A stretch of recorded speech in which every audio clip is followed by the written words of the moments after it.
Hello. Yes, Hello. you're on. Okay.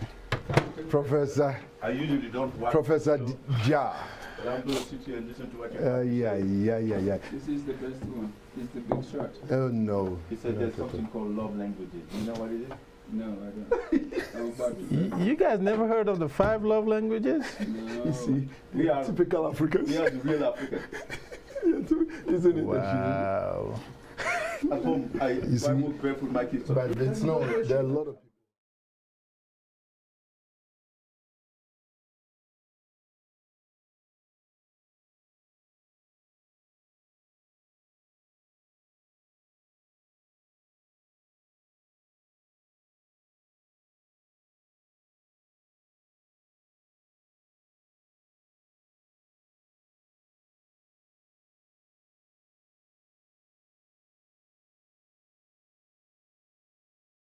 Good morning, everyone. Thank you once again for joining us for another episode of your show, the ALG Weekly, which, as we tell you every week, is a community-oriented show that we come to you every Monday at 11:30. And today, once again, here we are facing you, coming to you with community members who have resources and community leaders so that they can share their resources with us and make our community a better one.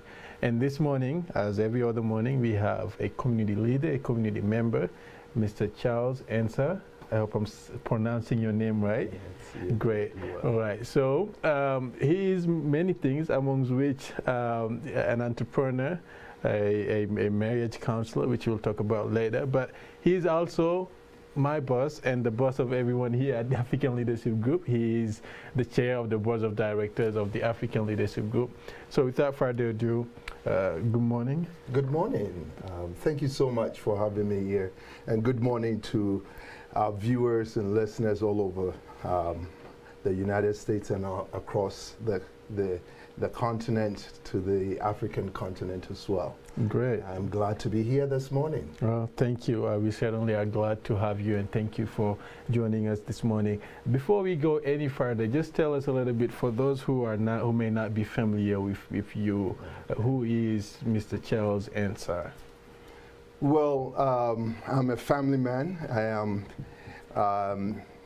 Reverend Charles Ansah. African name. I was originally born in Ghana. I'm a Ghanaian by birth, an American citizen, proud to be an African, a very proud African. I am a father of two. I have 2 young, amazing sons.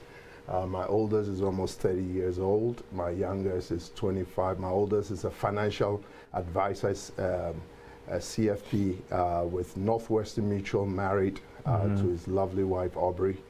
And so Derek and Aubrey. And then I have a son to medical school who finished biomedical engineering, and now he's in Ansah's medical school. And I'm married to a lovely wife. We've been married, this year will be 31 years. Oof. So we've gone through all the ups and downs of marriage, the sweet and highs and lows of marriage. So, and I'm also a community involvement person. African Leadership Group is a group that I became acquainted with a few years ago, more than 10 years ago. And Papa and I, the founder, the executive director of African Leadership Group, we met. I'm also a banker, a banking background. I've been a banker since 1989 when I worked in Los Angeles, Beverly Hills. And so Papa and I met, and we had a lot in common because I had started the Colorado Association of African Pastors, which has been in existence for the last 13 years.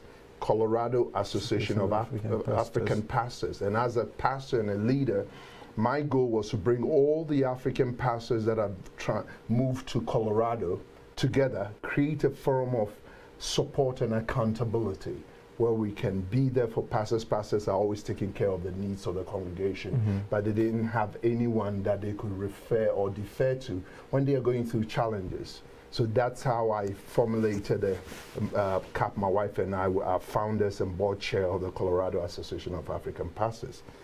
And also, as you know, I'm also the board chairman, board of directors for the ALG, African Leadership Group.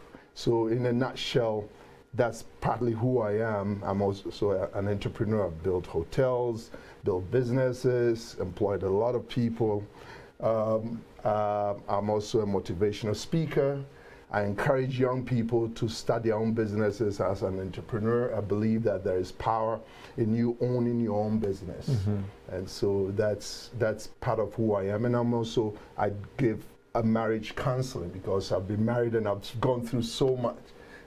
My wife and I offer marriage counseling to the community, to the Colorado community as a whole, because at the foundation of our marriage, becoming ministers, that was part of our training. Yeah, I mean that is it's amazing just to see how much you do and your involvement within the community, and especially your involvement with the African Leadership Group. For the little time that I've been around, I've been able to see and witness that that involvement and the impact that it is having.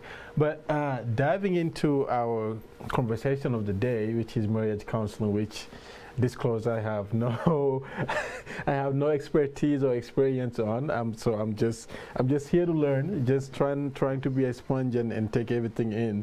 But February 14th is going to be this Sunday, and for a lot of people it has become, you know, the day of celebrating the loved ones. And now, especially in the age of social media and everything going on, you know, it's almost as if there is a fantasy of what, you know, marriage is and what the reality of it is, because people, you know, only share the good moments, right? It's just the good moments, everything is going well, but just as human beings, we don't tend to want to be vulnerable and share the hard moments. And so for a lot of people, you know, it may be understandable that people go into this big thing called marriage without having an actual idea of what is really going on. Being a marriage counselor and having been married for so long, 31 years, I'm pretty sure that you can tell us that marriage is not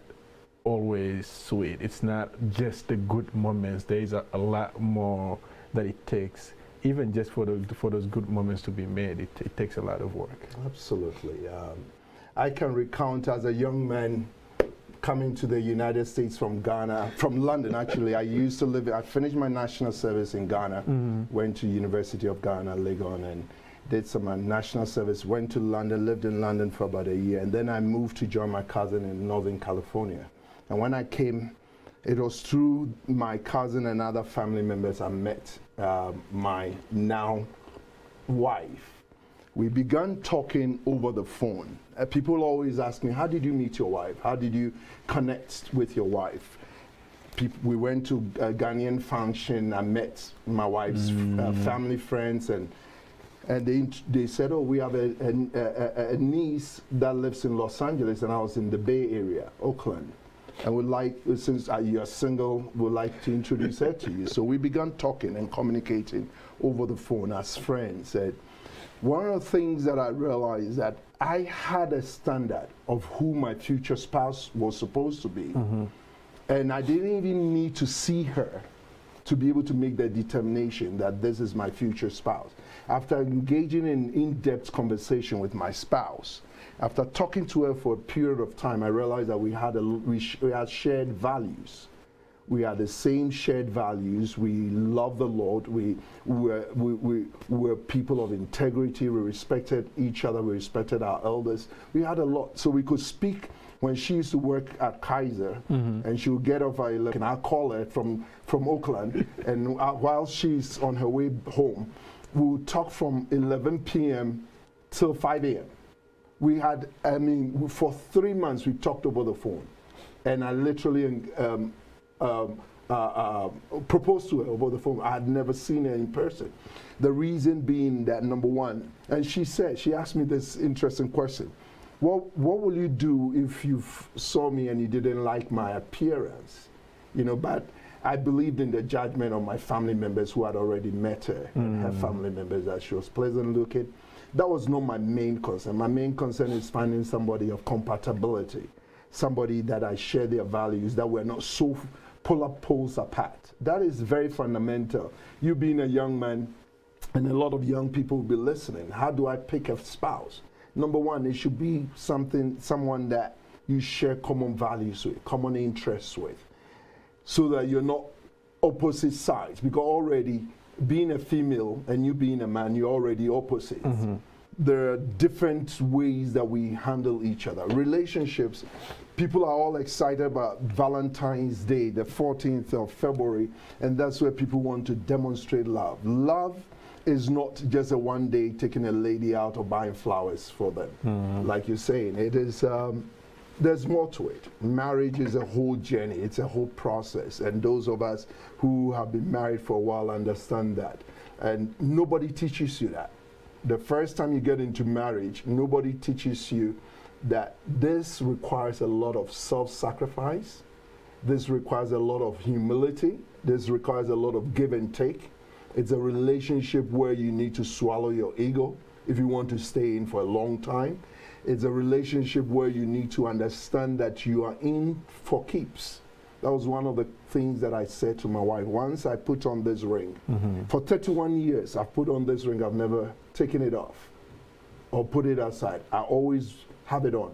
And the reason being that when I always tell people when I counsel, no matter how, for better or for worse, no matter how things turn out, you're in for good. You work on it. You work on your relationship. You work on each other. Because all of you are coming with your baggages. We all are, I always say we are all products of our background. I was raised in a different way. I saw how my mother and my father related. And if you're not careful, if there were certain bad habits that you studied from that relationship, you bring it into your new relationship. So when you get into your relationship, one of the things that you do is that you're going to try your best telling each other, how can I love you? How can tell me what I need to do to show love. Tell me what I need to do to show respect, appreciation. Tell me what I need, because this is a partnership that is not, we are together for life. It's not a contract that we can decide to walk away from.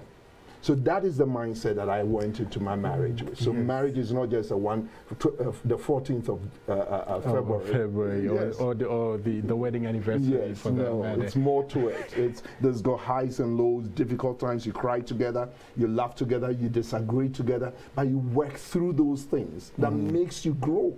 Marriage is a growth. It's the path of growth. It makes you a better person. True. Yes, so then I guess, you know, it's just amazing, and one of the main things that I'm getting from everything that you just said is a lot of communication is involved, right? Excellent. Now, we'll go into the communication with your partner and your loved one, but one of the things that maybe people don't take into account is the communication within yourself, right? Because when you earlier talked about you had a list of what you were looking for in a partner. How do you really communicate with yourself to know exactly what your values are and what you value, and but also what are you looking for in a partner? Because if you don't know that, then you may, just by not knowing that, associate yourself with the wrong person or not even know what you're looking for. And so it's impossible for you to be satisfied if you don't know where you're going or what you're looking for. Yes. Some people look for things like beauty. When they start dating, their first thing which is natural, the first thing that attracts them is the beauty of the spouse. That's the first attraction, which is part of what God has given to us, to be drawn to people who we feel that we're attracted to, But besides the beauty, one thing that I learned for a long time ago, that beauty is transient. It'll fade away as you're growing. I used to be very handsome. I didn't always look like you this. Still look I very used to handsome. be very, very handsome as a young man like you. I used to be very handsome. But once you're growing, the human body begins to deteriorate. The human body, you begin to see wrinkles. You begin to see your hair, losing your hair. You begin to see that you're bulging in the middle of your body. You're no longer the fit masculine person. So if all your definition of a perfect spouse is based on appearance, outward appearance, you will fall short, because there will come a time that spouse will not look that way. So it must go deeper. You must look at what are the characteristics, what are the character traits that I am looking for in my spouse that are appealing to me as an individual. Do I need a spouse that is loving, caring, especially a woman who is picking her husband? Do I need a gentleman? Do I need a man that keeps his word? Because it will always impact your life. Some people ignore these things and it comes back to bite them in the relationship. Because they say, oh, well, he's handsome, he looks nice, even though he's a little bit abusive in the way he treats me. But the fact that he's appealing, I can overlook those things. So you need to critically look at the things that are valuable, because those things that you're going to overlook are eventually going to be the reason why you're going to leave that relationship. Because initially you didn't address them. I always tell people that I counsel is that when you're dating somebody, there's green light that tells you to go forward with the dating. Then there are red lights that shows up that tells you that no, you need to stop. Don't go forward with this relationship. If the person, the first day they tell you, I'm coming to pick you to take you out, and they stand you up, they don't show up. They say it, they make an excuse. They set up another date, they don't show up. And then the next time they come, when you try to bring up the issue, they shut you down. Why are you being so nosy about my business? That is a huge red flag, that this person is going to be domineering. They're never going to care about your feelings as an individual. They don't care about how you feel. They only care about themselves. So there are certain, you need to communicate, and you learn some of these things by, and then also value of integrity, honesty, speaking the truth. They're very important to me. I don't know, some people don't mind. They walk with a spouse into a restaurant, and the first day the spouse starts lying or making up stories. That tells you that person has an integrity issue. And that integrity issue comes back to bite you in your relationship. So there are several things that you need to communicate with yourself, and then also be honest with the person you're dating. Let them be transparent. Transparency is huge in a relationship. If I can't tell you what my likes are, I can be open to tell you some of my flaws that I think that, look, I have these flaws. I have had some challenges with these areas that I'm working on. I hate from you the fact that I probably was married and I have still not ended that relationship, and I'm trying to date you, and you later found out that means that I have an integrity issue. So these are things that all of us need to sit down and find out what is really the core of what we believe in, what is important to us. Is it money? Some people are, oh, I don't mind a spouse who will be making money and bringing the money from home. So far as they are making money, it's good enough. But some people, that's not good enough for them. They want a spouse that they can walk with, make decisions with, live as companions, best friends. But you can marry and your spouse can be a stranger to you, because initially you didn't establish that. Complete strangers living together, and eventually that marriage will fail. Yes. And that's just, I mean, I'm overwhelmed with just the amount of information. But I think one of the important things that you touched on is, you know, integrity and being able to build that trust. And I think the saying goes, you know, nobody has good enough of a memory to be a great liar, because at the end of the day, when you put something out there that's not founded, in a conversation you'll probably forget what you said and say something else, but the truth will end up coming. But now once you figure out, you know, what it is that you're looking for a marriage, you know, what you're looking for in your partner or whoever you're trying to build that life with, and you found them now, part of communication, as Professor is right there sitting and he always tells it, is knowing your audience, right? Knowing who the people that you're talking to and how to get to them. And to do that, you have to know what is, you know, their preferred communication, right? How do they communicate with you, but how can you communicate with them, and all of that. So there has to be a willingness of each of them to learn what is the proper communication, or we can even say their love languages. How do they like to be talked to? And let's just go a little bit deeper into the love language, because it feels like, I mean, Papa and Professor did not know what the 5 love languages were. So. Yeah.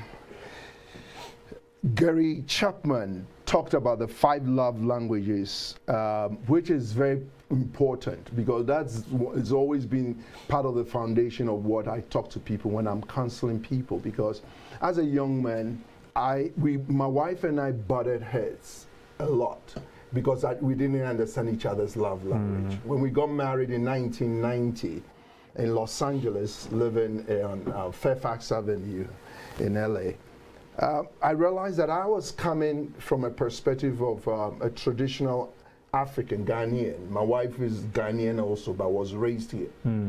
And there was a culture shock because the way she interpreted things was completely different from the way I interpreted things. Perspectives. The way I thought I was doing things that would make her feel loved, she saw it completely different.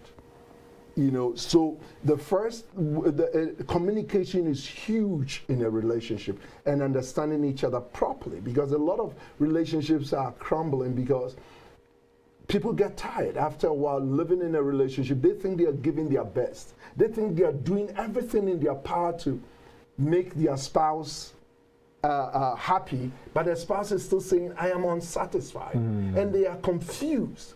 How come I've done everything that I know humanly possible to make you happy, yet you are unsatisfied? You're still complaining.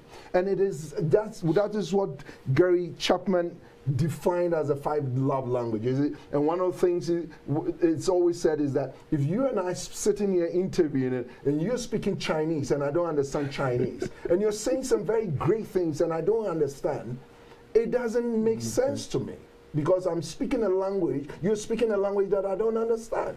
You're speaking Mandarin, and I have never studied Mandarin. So we need to understand our spouse's love language. Every human being is wired differently. Every human being. For instance, Gary Chapman mentions words of affirmation, which is one of the love languages that he talks about. And then acts of services, and then receiving gifts as a 3rd love language, and then quality time, and then physical touch. These are some of the love languages that if you are able to take your time, there are assessments that you can pull up online to take those assessments and see what your love language, do it with your spouse. For instance, when I get up in the morning and I just walk out of the house and I don't say anything to my wife knows I'm busy, I just dash out of the house and go about my business, and I come back home and my wife has a mood. And I don't understand why my wife is moody. Maybe my wife's love language is touch. She wanted me to give her a touch, a hug, give her a kiss before I left the home. I didn't do it. And when I came back, I just said, oh, honey, how was your day? I didn't touch her. We sleep in the same bed. I'm tired. I turn to the other side of the room. I don't touch her. I don't say, hi, honey. I don't give her a hug.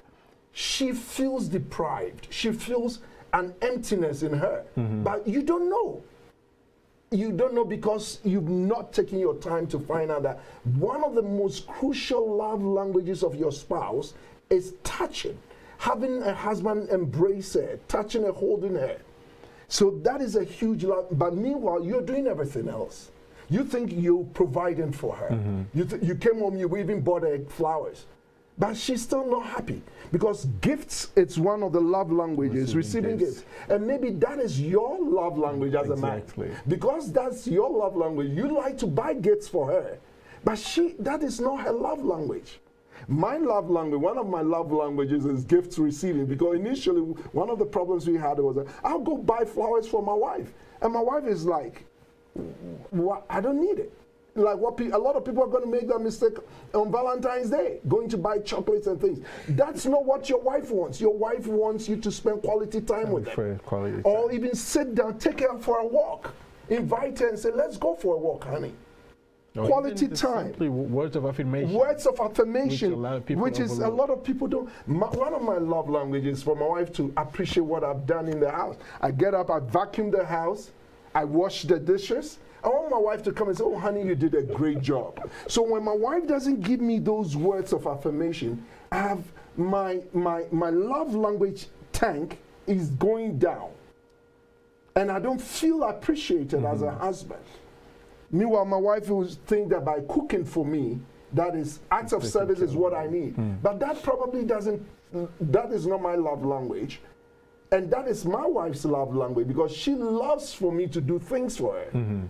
And sometimes even within that same love language of acts of service, you need to find out exactly what that person wants. You may get up and go vacuum the entire house. The person is not happy. The person wanted you to sit with her and fold the laundry with her. And you kill two birds, quality time together and doing acts of service together. So understanding your spouse's love language, physical touch, acts of service, receiving gifts, and words of affirmation is huge in a marriage. Because if I don't understand your love language, I cannot serve you well. So that is a very important thing for us to be able to understand, that taking your time to know your spouse's love language is huge. It helps your relationship to grow longer. It helps you to understand why your spouse behaves the way they behave. The reason why they act the way they act is that they are trying to get attention in their area of love language.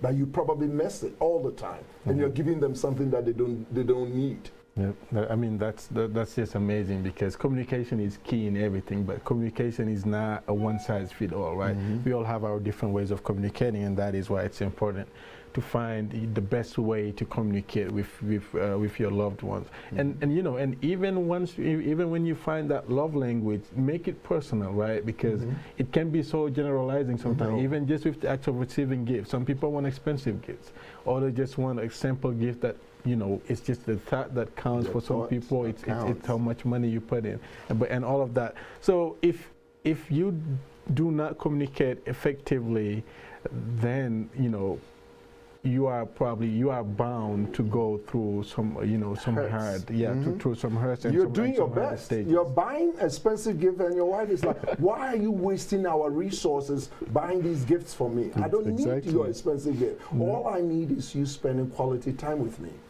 I mean, what you think that, no, me buying my wife a new Tesla will make her happy, or buying a nice home, which you expect any reasonable woman receiving jewelry, $20,000 worth of jewelry, should make her whole happy. Woman. But my wife will say, no, that doesn't make me. I remember once I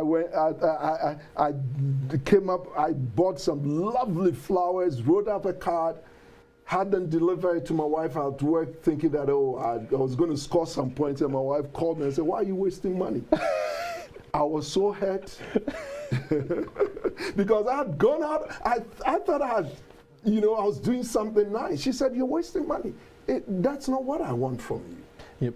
And you know, that hurt and that confusion, because you know, both parts, everyone believes that they're doing the best that they can, which they are, but they're only doing it from their perspective and not necessarily looking out for the other one.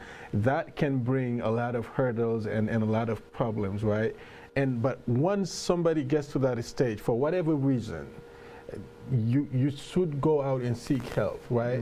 But so often in our communities, we see that a lot of these things are considered to be taboo. People, you know, people don't want to go out there and look for counseling, or even talk to family or family friends. Or it's just, these are mostly taboo issues where people rather go through them by themselves and not go out and seek for help. Once somebody is in this situation, who should they go to seek help, and how should they approach that situation as a whole?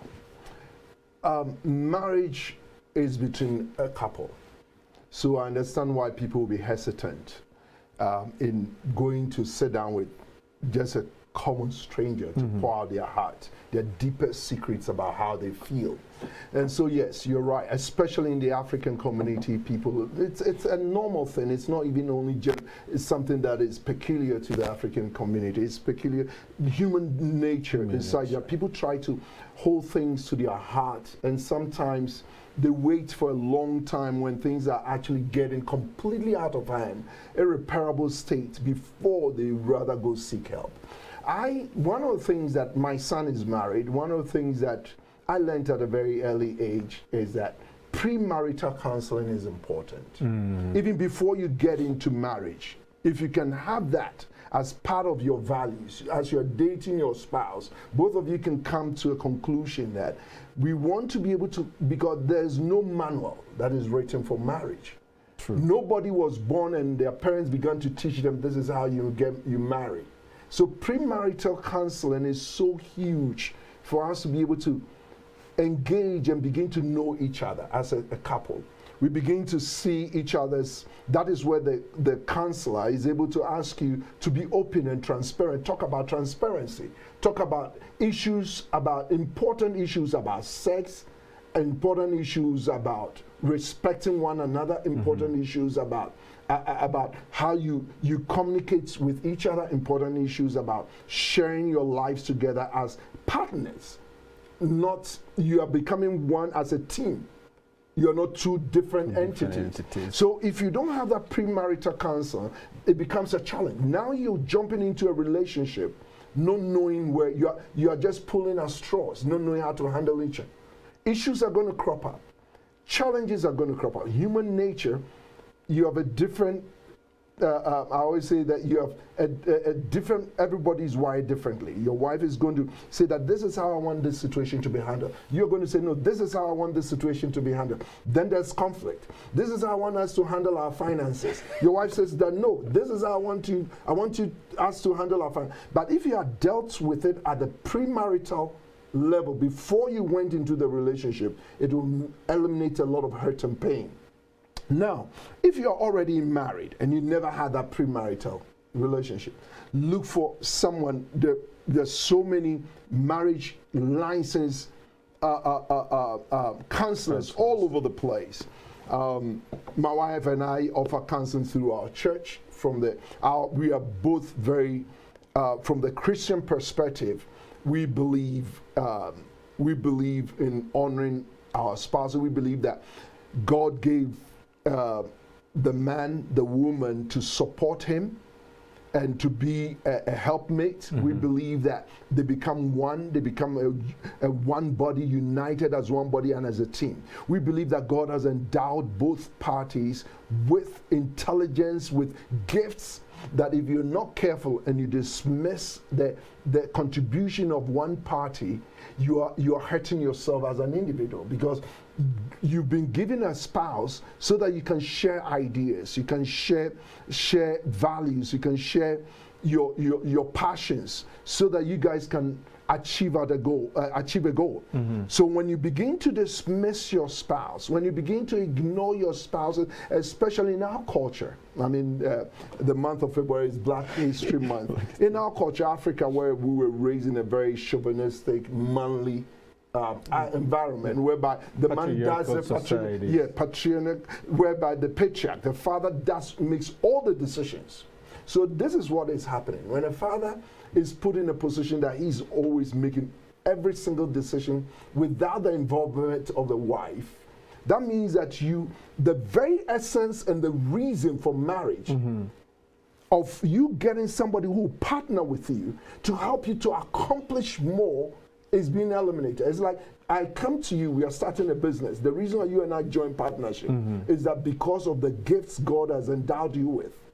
And we are business partners. We are partners and know their partner, who go ahead and make major decisions, thinking that, look, I'm the man. I can make this decision. My wife will only be a stumbling block when I bring it to her attention. So I'm just going to go ahead. And many times I've found out for the 31 years, many times if my wife is aware and I'm probably going to jump into a business agreement with somebody, my wife, they have a certain sense of people. My wife can look at the situation and say, I think you need to be careful before you get into this business relationship. If I had listened to my wife, I would have saved myself a lot of money. There were times that I entered into business agreement without my wife knowing about it, and I lost a lot of money. Because if my wife had been involved, she could have even cautioned me that be careful, don't go into this business agreement. I don't trust this person. So there's a huge component of that communication piece and partnership in relationship that is very valuable. The reason why you two are coming together is that you're going to accomplish something that two people can accomplish instead of one person. So if people are listening to me, I know it's difficult with our cultural upbringing and everything, and what we've seen our fathers doing. We intend to bring it. I always say we are products of our environment. We tend to bring it into our relationship. Try and be better than that. Try and learn. The reason why we left the shores of our continent and came to the United States is that they did things in a certain way that made things better. So let's take the great things that we can learn from this culture and also incorporate it into our culture. The relationships of partnership, learning from I've had counseling sessions where I've been honest with a partner. I've realized that the man is not even good at handling money, but the wife is gifted with handling money. But because he's a man, he insists on handling the money, and that brings disaster to the home financially.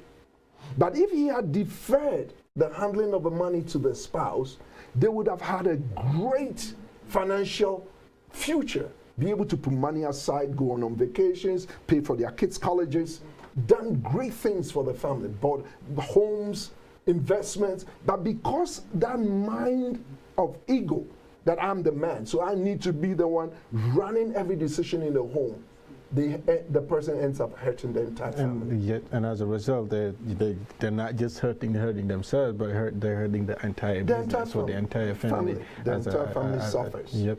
So I guess then it's for if there's somebody else, someone out there who may be going through everything that we just talked about, and is wondering why even reach out and ask for help.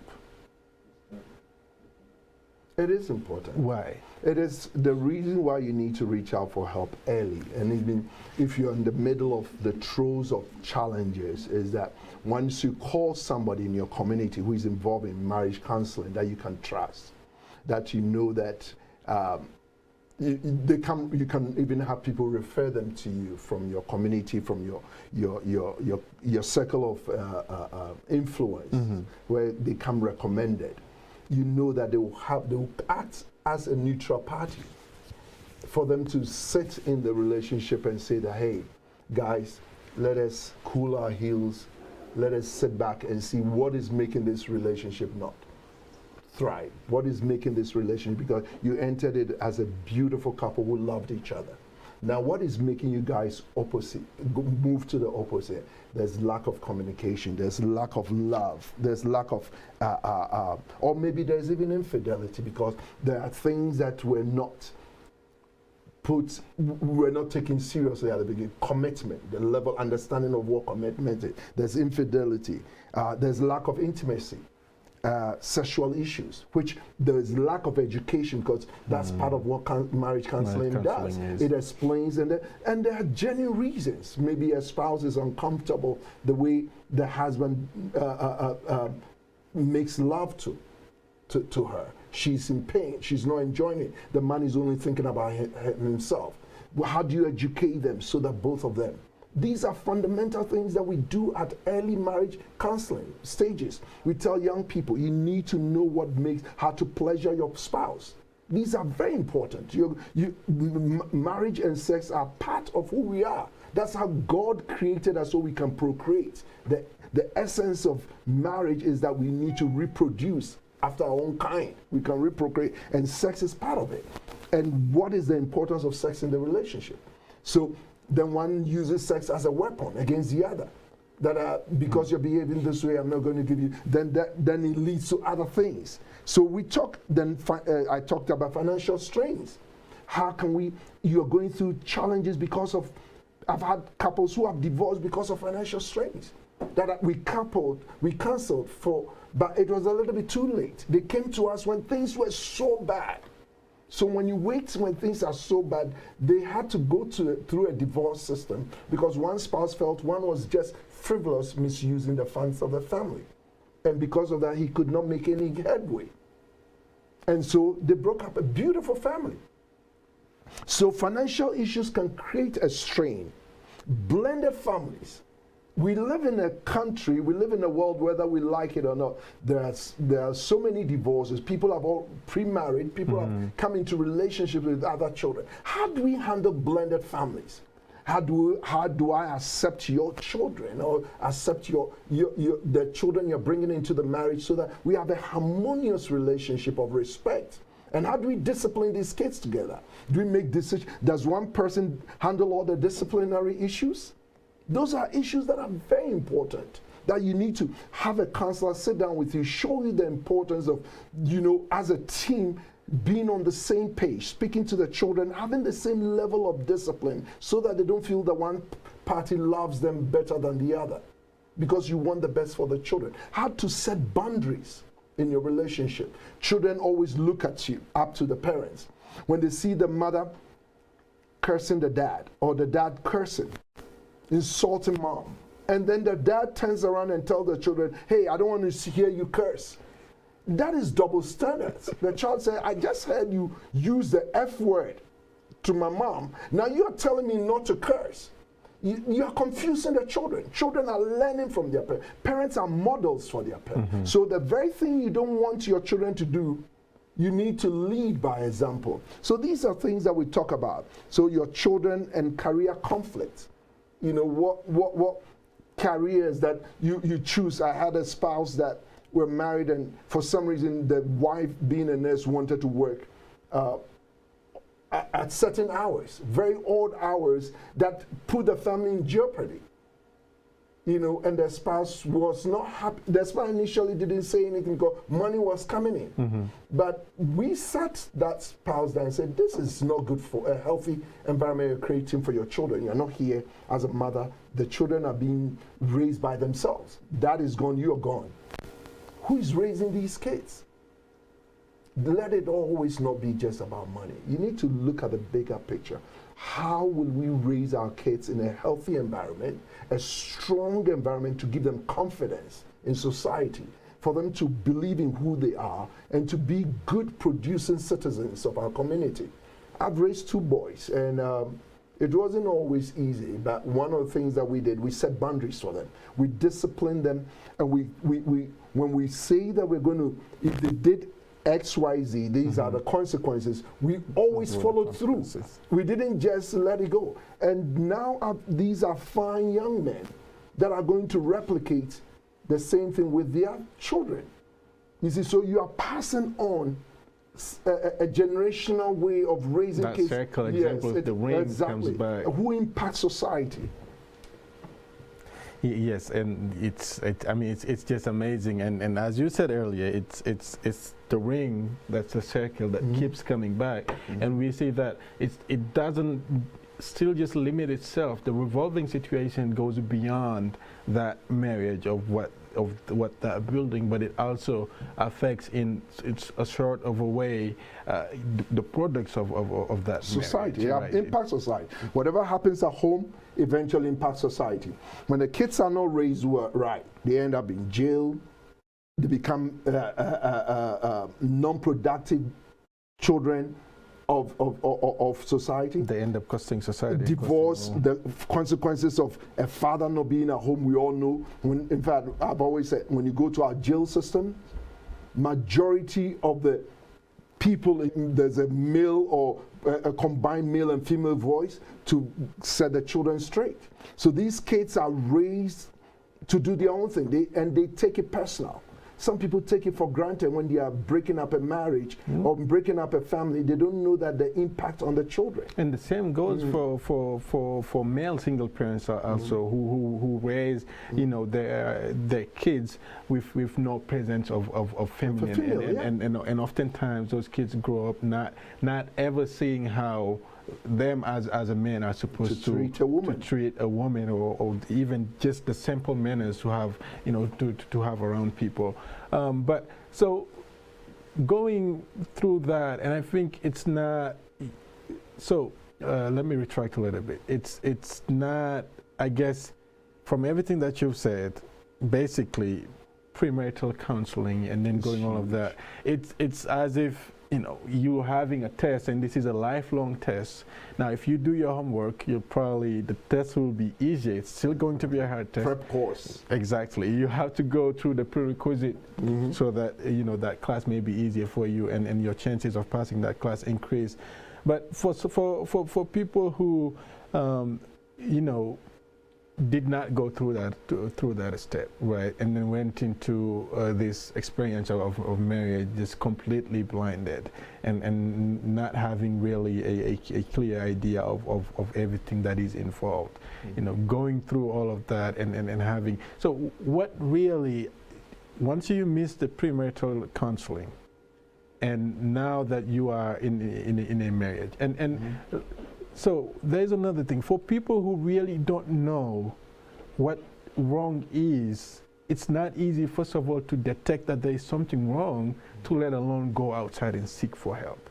For people who, you know, who did not see exactly how they should be treated or how they should treat their partners, right?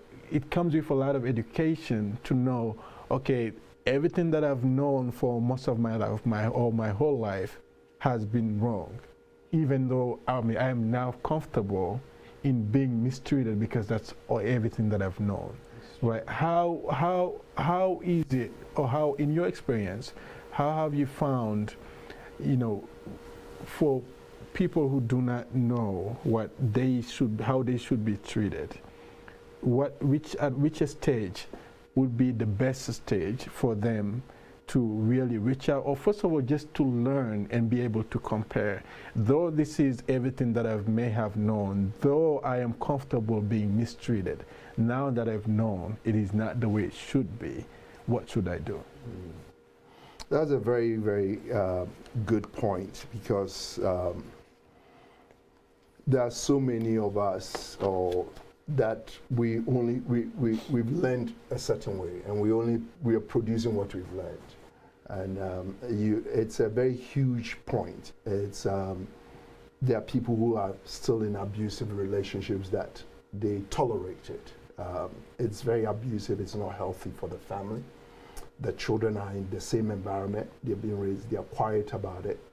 And in fact, one of the most difficult things statistics is proving in America, all over the world, is that abused people also abuse others. Hurt people hurt people. Yeah, hurt people hurt people. Abused people will eventually hurt others. And the children are raised in that environment. And so it is important that ALG is a very, very unique, it's in a unique position, African Leadership Group in Colorado.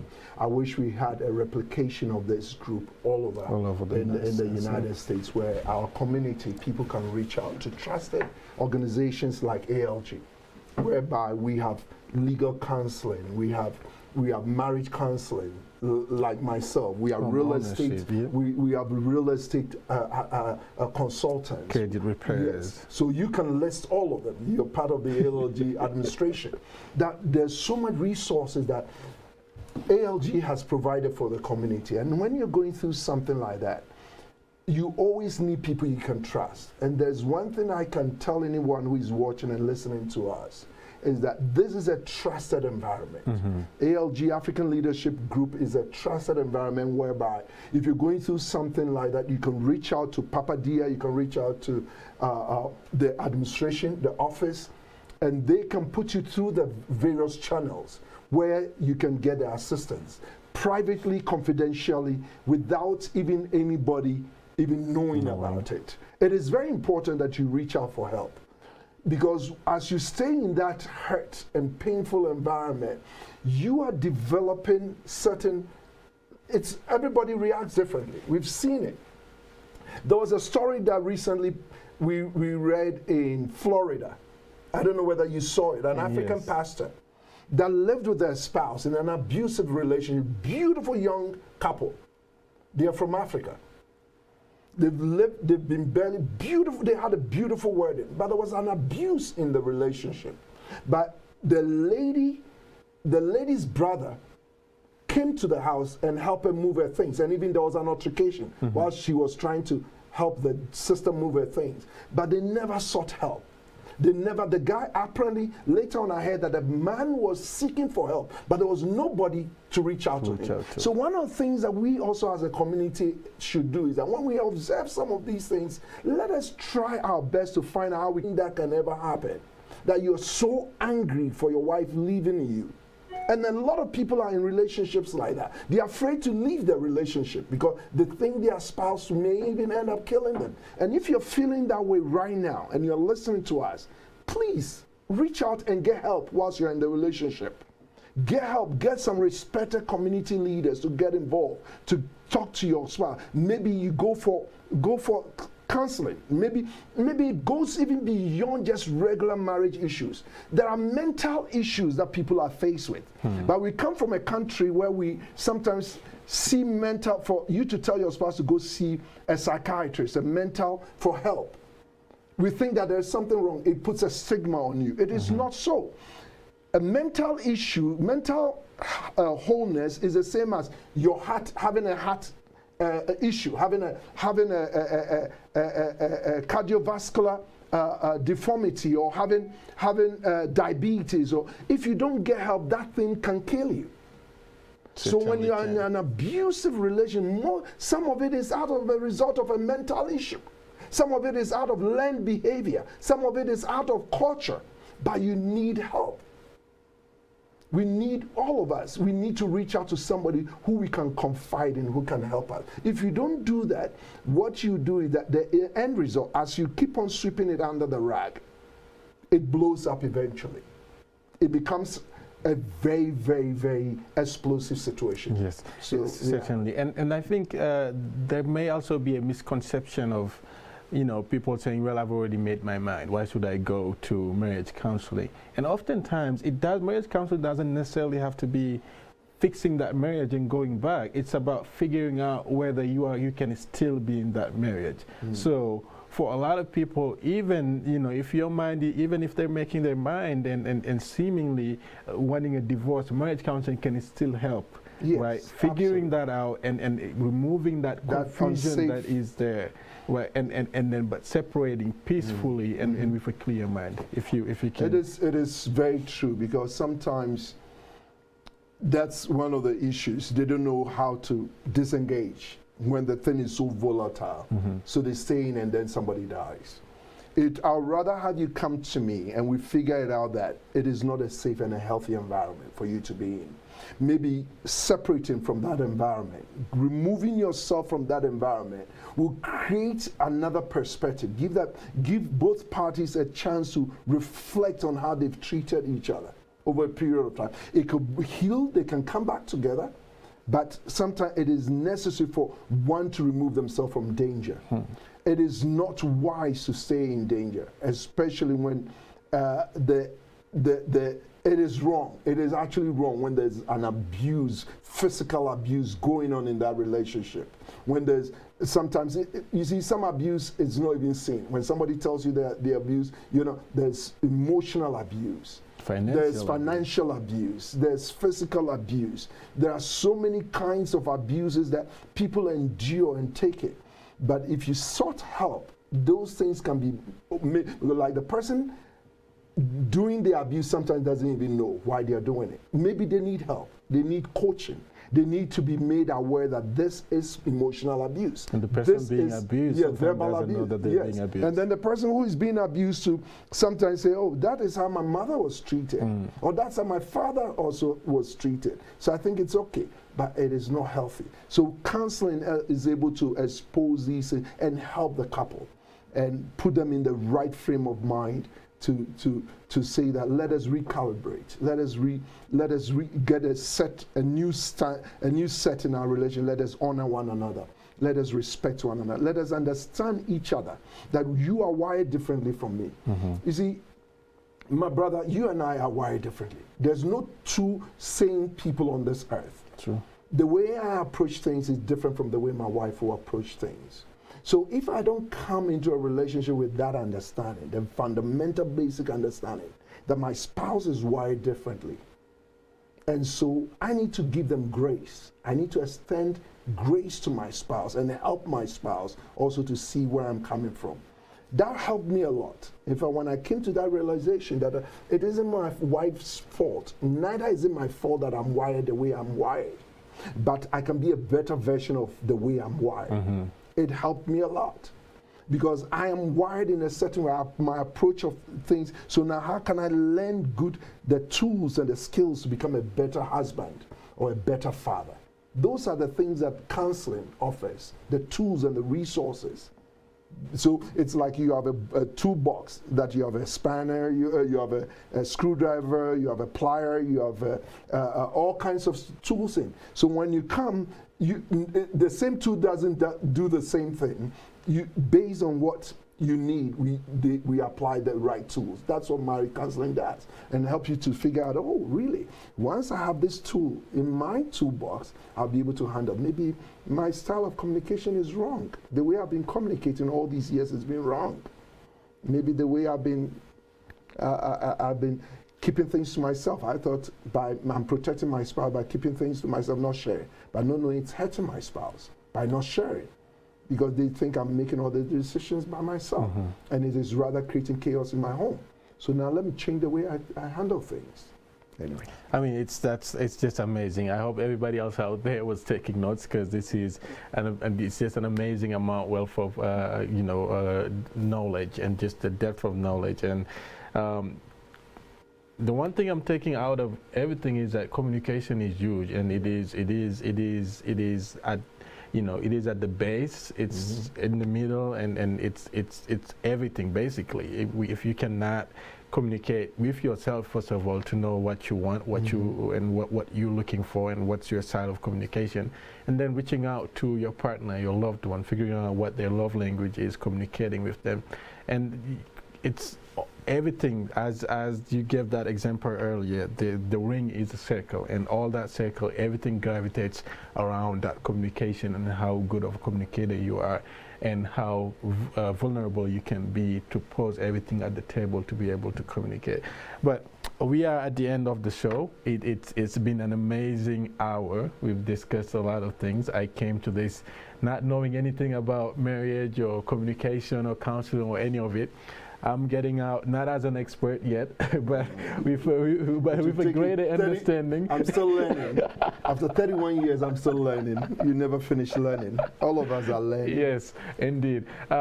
So yes, what is your last word to the community, and just your last message about marriage counseling and everything that we talked about?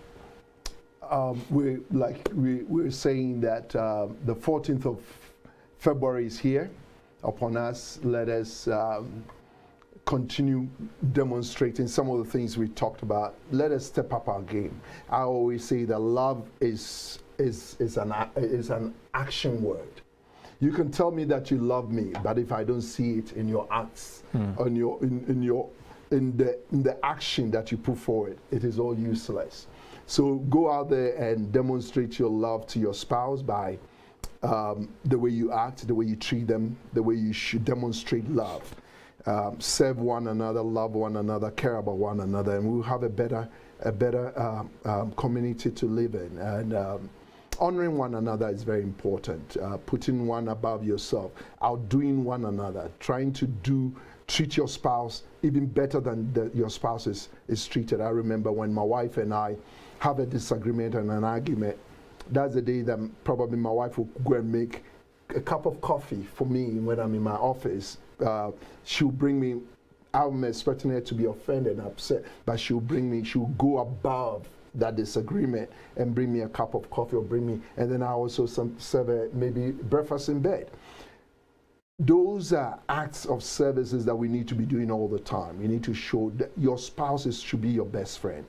You're living life. You're living life with your spouse. They care about you more than anyone else. And then one last thing I would like to add is that the African Leadership Group is a blessing that we have in this community. Not every state has it.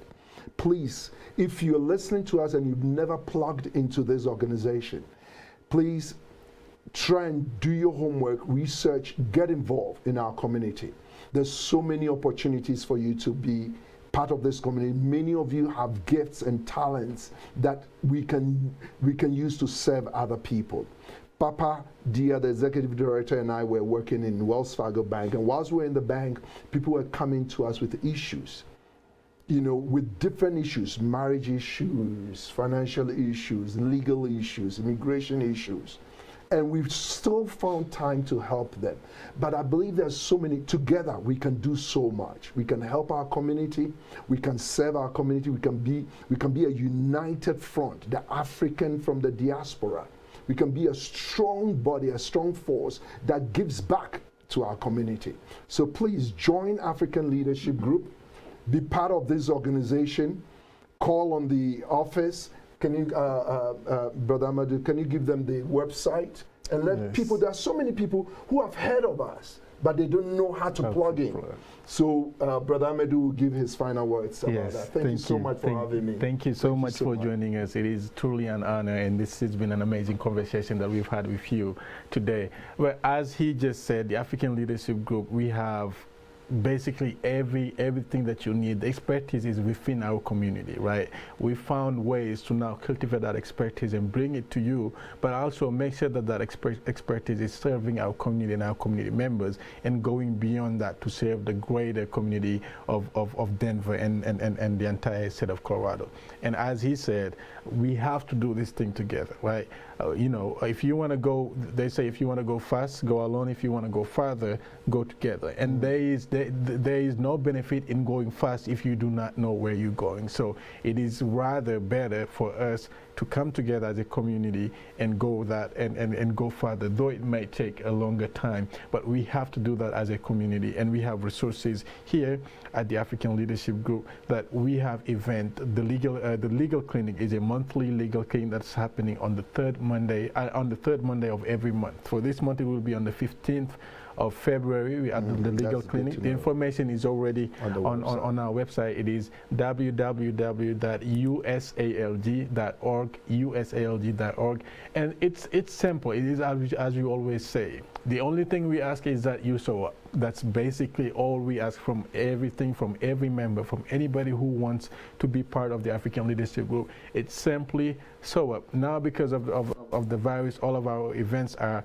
online, but still show up at that online, because we have to show up first, so that, you know, when it's time to speak up, we can stand up and speak up for our community. Because if we do not show up, we will not know how big of a community we have. We will not know the challenges that our communities go through. So everything starts with showing up. So if you want to be part of this big family, please, please, please, we are only asking for one thing: show up. And with that being said, I will show up here next Monday with all the community members and community leaders to bring you all the resources, all that, just, you know, trying to build a better community. So have a good day, and happy Valentine's Day, since we won't see you till next Monday. Happy Valentine's Day and happy Black History Month. Thank you, and good day.